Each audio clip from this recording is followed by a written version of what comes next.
জান্নাত মুমিনদের জন্য, জান্নাত বানাইছেই আমাদের জন্য, জান্নাত ইমানদারদের জন্য, জান্নাত মুমিনের জন্য। কদ আফলাহাল মুমিনুন, আল্লাহ তাআলা বলেন সমস্ত মুমিন সফল হয়েছে, কামিয়াব।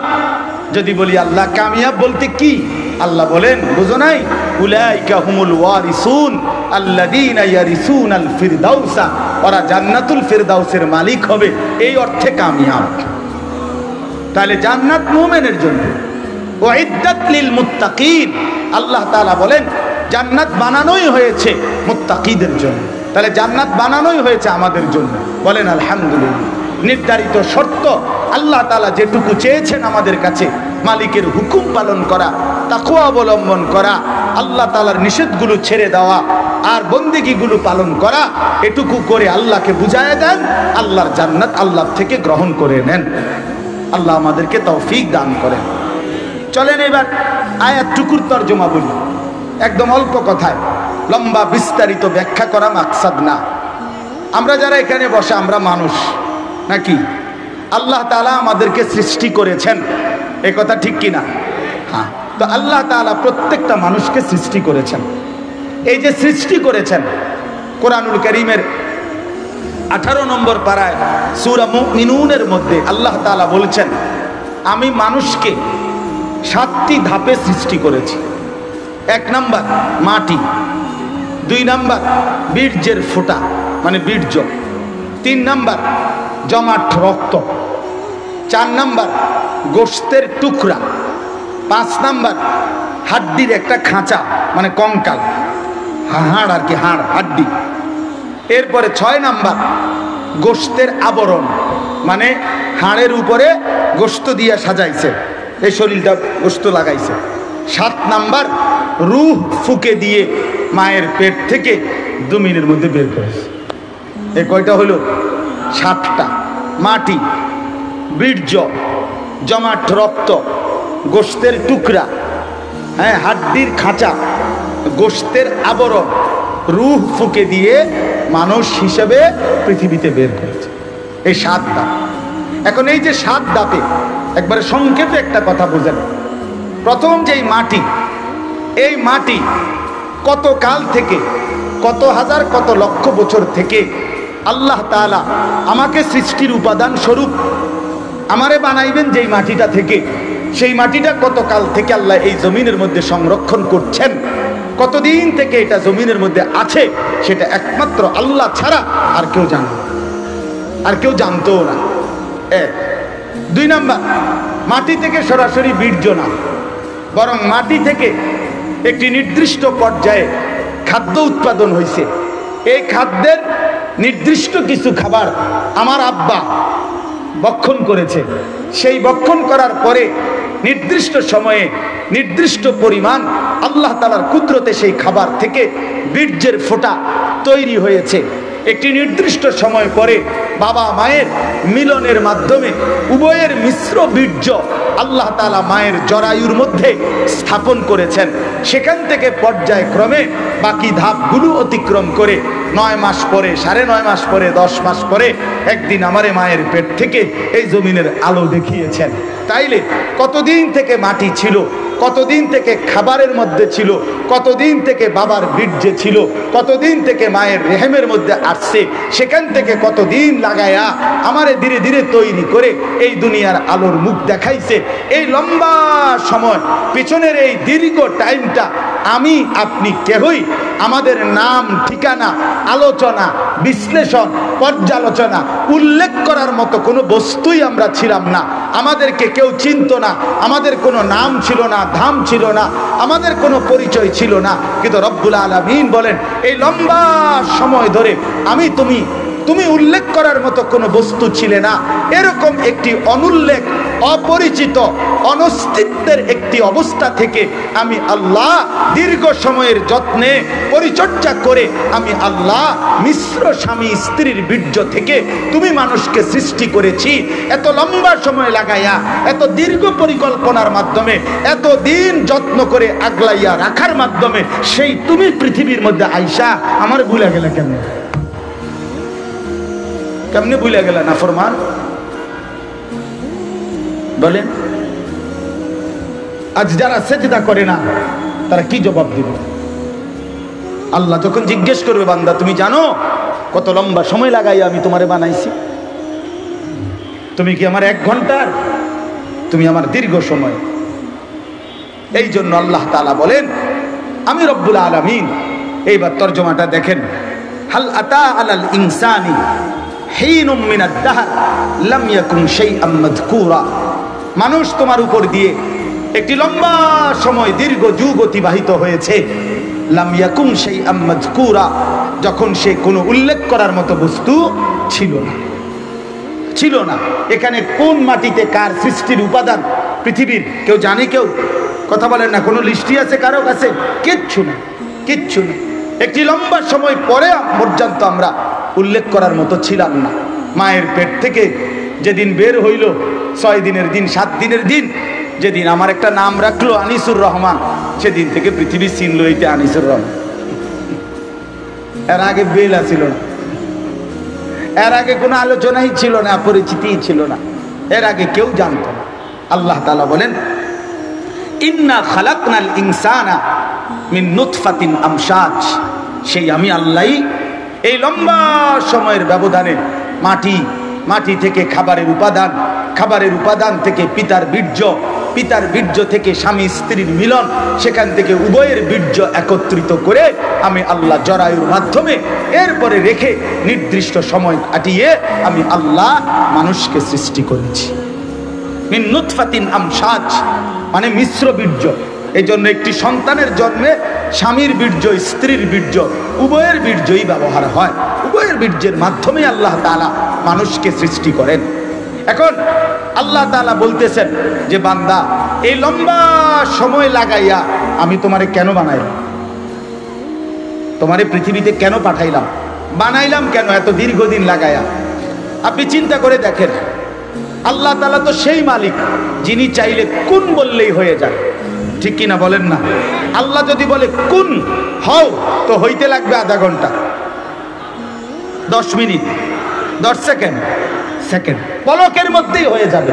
তো যে মালিক চাইলে এক পলকেই আমারে বানাইতে পারতেন, তিনি এত লম্বা সময় ধরে আমারে আগলাইয়া ধীরে ধীরে ধীরে ধীরে এই পর্যায়ক্রমে আমারে আল্লাহ তাআলা পৃথিবীতে মানুষ হিসাবে কেন বানাইলেন? কেন বানাইলেন? এটা যদি আমরা প্রশ্ন করেন, চিন্তা করেন, প্রত্যেকটা মানুষের এটা ভাবা উচিত, প্রতিটা যুবকের এটা ভাবা উচিত।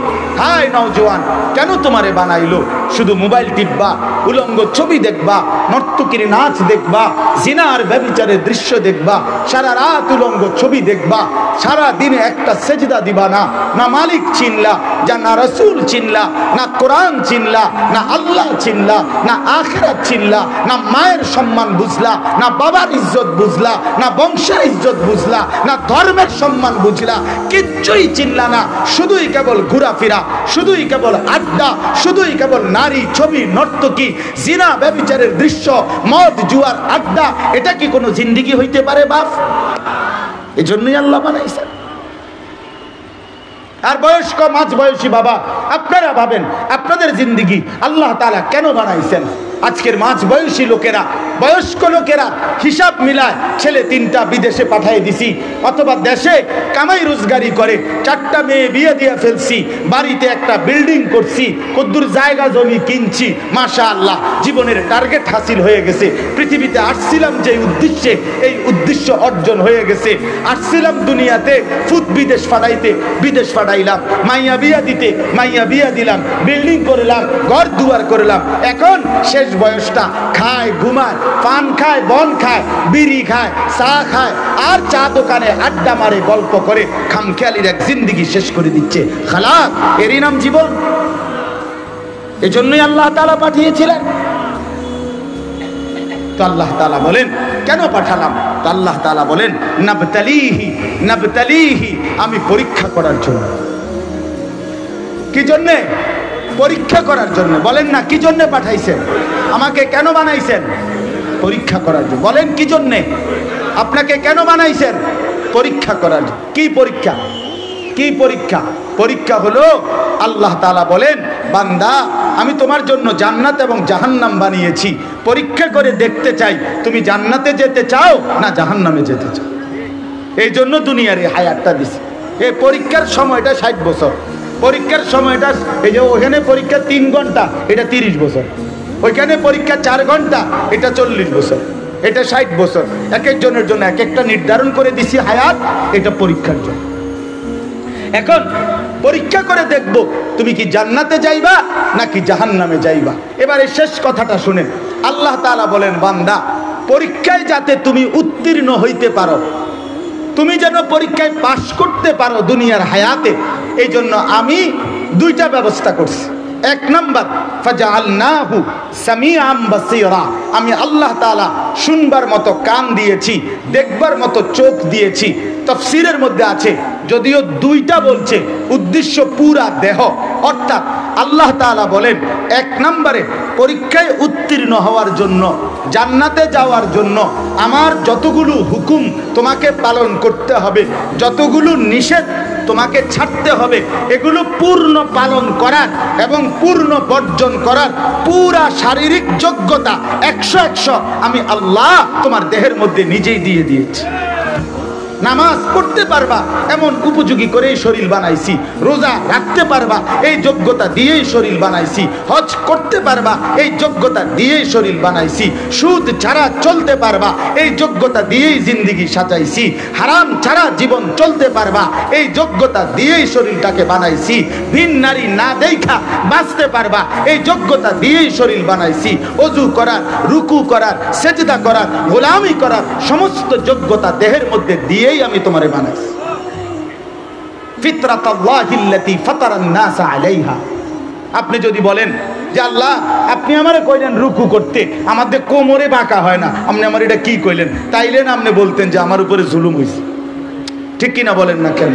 আমারে বললেন সেজদা দিতে, আমার তো নিচের দিকেই আমি নামতারি না, আমার কোনইও ভাঙ্গে না, আমার হাঁটুও ভাঙ্গে না, আমার কোমরও ভাঙ্গে না, আমি সেজদা কেমনে দিব? আমি সেজদা দিব কিভাবে? তাইলে এইটা হলে না, আজকে যদি আমার এই গাছের মতো সোজা বানাইয়া বলতো সেজদা দিতে, তাইলে না জুলুম হইত। কিন্তু আমার কি কোমর ভাঙ্গে, কোনই ভাঙ্গে, হাঁটু ভাঙ্গে? তাহলে অসুবিধা কোথায়? অসুবিধা আমার খুলনার হযরত বলেন যে এখানে আল্লাহ বলছে ওযুর মধ্যে সমস্ত মুখমণ্ডল ধৌত করা ফরজ। তো হযরত বলেন এখান থেকে এখানে, এখানে আল্লাহ তাআলা সাজাইছেন এই এদ্দুর, এটা জেদ্দুর, এখান থেকে এখানে এদ্দুর, কারণ এখানে পানি নিয়ে যে সমস্ত মুখমণ্ডল ধৌত করতে হবে, এই জন্য এইটা সাজাইছে জেদ্দুর, এটাও এদ্দুর, যাতে আমার বান্দার এক জাররাও মুখমণ্ডল ধৌত করতে কষ্ট না হয়। নাকের নরম জায়গায় ফরজ গোসলের সময় পানি পৌঁছানো ফরজ নাকি জানেন না এটা? তো নাকের নরম জায়গা কোনটারে কয়? এই নাক বাঁকা হয় যে দূর, এর দূর, প্রত্যেকের নাকে আপনি লড়াইয়া দেখেন যে এটা লড়ে, এইটারে নরম জায়গা কয়, এর উপরেরটা শক্ত। তো এইটা যে দূর, এটারে নরম জায়গা কয়, এটার মধ্যে পানি পৌঁছানো ফরজ। যখন বীর্যপাত হয় গোসল ফরজ হয়। তো এই নাকের নরম জায়গায় পানি পৌঁছানোর জন্য এই হাতের এই যে কোষ, হাতের এই কোষের মধ্যে পানি আটে যদ্দূর, নরম জায়গা পর্যন্ত পানি পৌঁছাইতে পানি লাগে ঠিক তদ্দূর। আমি শতবার পরীক্ষা করে দিয়েছি, বুঝছেন না কথাটা? নবী সাল্লাল্লাহু আলাইহি সাল্লাম বলছে 33 বার সুবহানাল্লাহ পড়ো, 33 বার আলহামদুলিল্লাহ, 34 বার আল্লাহু আকবার। মনে করেন এই তাসবিহটা দিল, আচ্ছা আপনার এই যে বুড়া আঙ্গুল এইটা নাই, মানে ধরেন না এটা না, আমরা এই 4টা আঙ্গুল, এই 4টা সমান সমান। এখন আমারে বললো 33 বার সুবহানাল্লাহ, 33 বার আলহামদুলিল্লাহ, 34 বার আল্লাহু আকবার পড়ো। তো কেমনে পড়বেন? কেমনে পড়বেন? কেমনে? এই আঙ্গুল দিয়া এই আঙ্গুলে গণেন 33 কেমনে? হ্যাঁ সেটা বাদ দেন, বুড়া আঙ্গুল বাদ দিতে করছি না, ওই 4 আঙ্গুল দিয়ে গণেন, বুঝছেন নি হিসাবটা? মানে এটা দিয়ে এটা গুনতে পারবেন নি, এটা দিয়ে এটাতে গুনতে পারবেন নি, না কোনো সিস্টেম নাই। আল্লাহ তাআলা বলেন এই জন্যই তো এই আঙ্গুলটা এদিকে ফিরাই দিয়েছে, এবার এটা দিয়ে গণো, আরামসে গুনতে পারবা। এই যে বুড়া আঙ্গুল, নাহলে এইটা এদিকে ফিরাইলো কেন, এই 4টা এদিকে কেন? আল্লাহ তাআলা অর্থাৎ এরকম চিন্তা করলে প্রত্যেকটা অঙ্গের ব্যাপারে পুরা দেহ আল্লাহ তাআলা আমাদেরকে আল্লাহকে মানার যোগ্যতা দিয়েই আল্লাহ তাআলা দেহ সাজিয়েছেন। বলেন আলহামদুলিল্লাহ। অতএব কেউ যদি বলে সম্ভব না আল্লাহর হুকুম এটা মানা ওইটা মানা এটা ছাড়া এটা সম্ভব না, না না 100 বার সম্ভব। আপনি শয়তানের কাছে হেরে গেছেন, আপনি নফসের কাছে হেরে গেছেন, আপনি দুনিয়ার লোভে ডুবে গেছেন, আখিরাত ভুলে গেছেন। আর কোন কারণ যোগ্যতা আছে। যোগ্যতা কি? মানার যোগ্যতা আল্লাহকে আমাদের দেহের মধ্যে আছে কিনা বলেন। আচ্ছা, এবার শেষ আল্লাহ বলেন ইন্না হাদাইনাহুস সাবিলা। শরীরের মধ্যে তো যোগ্যতা দিছি আমাকে মানা, কিন্তু দিয়া তোমারে তোমার হাতে ছেড়ে দেই নাই, বরং আমি আল্লাহ তোমারে আমি আল্লাহকে মানার জন্য সাবিল রাস্তা পথ, আমার রাস্তা, হেদায়েতের রাস্তা, জান্নাতের রাস্তা, পরীক্ষায় উত্তীর্ণ হওয়ার রাস্তা, এটা যাতে তুমি সফলভাবে পাশ করতে পারো এই জন্য আমি আল্লাহ দুইটা ব্যবস্থা করেছি। 1 নাম্বার 1.25 লক্ষ নবী এবং রসুল পাঠিয়েছি। নবী এবং রসুলের পরবর্তীতে যুগে যুগে কালে কালে লক্ষ লক্ষ ওলামায়ে কেরাম তোমাদের সামনে আমি আল্লাহ দিয়েছি, যেন তোমাদেরকে জান্নাতের রাস্তা, হেদায়েতের রাস্তা, পরীক্ষায় পাশ করার রাস্তা বুঝাইয়া দিতে পারে। সাথে সাথে আমি আল্লাহ আসমানি কিতাব নাজিল করে সেখানেও বলে দিয়েছি, বুঝাইয়া দেওয়ার মতো উপযুক্ত রাহবার সেটাও ব্যবস্থা করেছি। শরীরের মধ্যে যোগ্যতা দিলাম, বুঝাইয়া বলার মতো উপযুক্ত পথ প্রদর্শকও দিলাম, বুঝবার মতো কিতাবও দিলাম। এরপরে নষ্ট হইলা কেন? এই বাটপার, এরপরে বরবাদ হইলি কেন? এরপরে চরিত্রহীন হইলা কেন? এরপরে সিটার হইলা কেন? কি সমস্যার কারণে? হাসরের ময়দানে আল্লাহ জিজ্ঞেস করে, বলো বান্দা ঘটনাটা কি? কি সমস্যার কারণে নামাজ পড়তে আরো নাই? কি নামাজের কথা শোনো নাই? না নামাজ বুঝাইয়া দেওয়ার কেউ ছিল না? না নামাজের কথা কিতাবে পাও নাই? নাকি নামাজ পড়ার মতো যোগ্যতা শরীরে ছিল না? কি অসুবিধা হয়েছিল বলেন? বুঝছেননি আমার কথাটা? তাহলে 3টা ব্যবস্থাপনা আল্লাহ তাআলা পরীক্ষায় উত্তীর্ণের জন্য নিয়মিত দিয়ে রাখছেন। একটা হলো শরীরের মধ্যে আল্লাহকে মানার পূর্ণ যোগ্যতা দিয়েছেন।